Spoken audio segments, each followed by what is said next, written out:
Բազենյան, պարոն Բազենյան, ձեր ներկայացրածին վստահ ծանոթ են նաև Հայաստանի իշխանությունները, շատ լավ ծանոթ են, ամեն դեպքում թիրախ են ընտրել էլեկտրական ցանցերը, արձանագրումները պարզել, իրենց գործողություններն էլ արդեն նախագծվել են, ասում են նախագիծ կա պատրաստ, այս ընթացքում ձեզ հետ կապի դուրս եկել են, փորձել են ինչ-որ ճշտումներ անել, ինչ-որ հանդիպումներ ունեցել եք, թե չէ, կամ գուցե առաջարկներ հնչել են, եւ ինչ եք պատրաստում անել այս օրենքի դաշտում ստեղծված իրավիճակում։ Շնորհակալություն հարցի համար, ճիշտ ասած, մի հարցազրույցում սխալվել եմ, նշել եմ կիսագրագետ օրենքի նախագիծ, հիմա սխալսկուղ եմ, լինելով իրավաբան համարում եմ անգրագետ օրենքի նախագիծ, չգիտեմ ինչքանով կվիրավորվեմ, չեմ վիրավորվի, անգամ պատրաստ եմ հիմնավորել, որ ձևաչափով ցանկանամ, ինչ վերաբերում է մեզ հետ կապ հաստատելու, գիտեք, նորմալ չի, եթե մենք պետություն ենք կառուցում, բացարձակ նորմալ չի, այսպիսի մեզ ներդրում է, են էլ մի պա մոռանանք անձին, բայց անձին մոռանալ ցավոք սրտի չի ստացվում, ոչ թե ցավոք սրտի նաև ուրախություն, դա անձ է, որը չգիտեմ, երևի թե վատ բան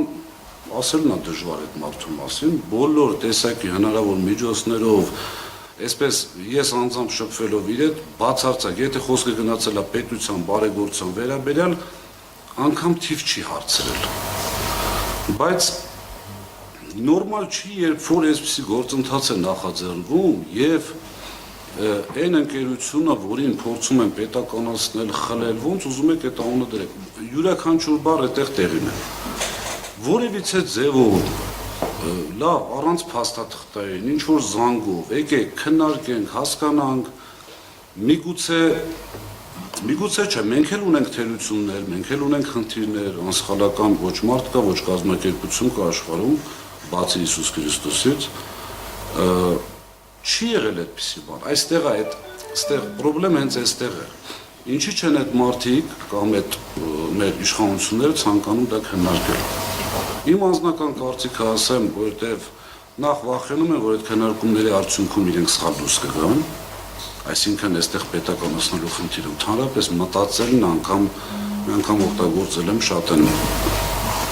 չգիտեմ, ասում են մի օգտագործի, բայց ևս մեկ անգամ կօգտագործեմ, այստեղ խելագարության կանխավարկածի խնդիր կա։ Ինձ հարց տվեց լրագրողը, ասում է,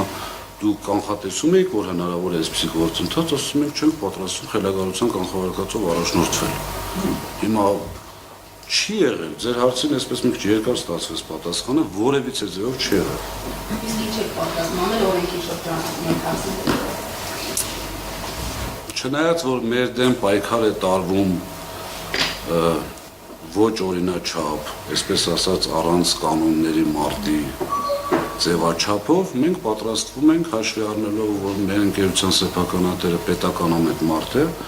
մենք պատրաստվում ենք բոլոր իրավական ճանապարհներով պայքարել այս գործընթացի դեմ։ Եթե անգամ ներպետական այսպես հնարավորությունները սահմանափակ է մեր համար, բնականաբար արդեն մենք հասկանում ենք, բայց այդտեղ արդեն միջազգային կազմակերպություններ, մեր գործընկերների հետ միասին շատ վատ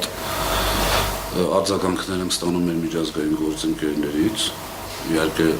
չեմ կարող տրամադրել այդպիսի փաստաթղթեր։ Այո, որ զարմացած են շատ, ապշած են։ Օրինակ ստանում եք։ Ինչ առաջարկներ։ Լավ, որ հացինից հասնի, բոլոր իրավական ճանապարհներով։ Ունենք ուժեղ իրավաբանական թիմ, մենք ճիշտ ենք, իսկ ճիշտ լինելը դա մարդուն ուժեղացնում է մի քանի անգամ։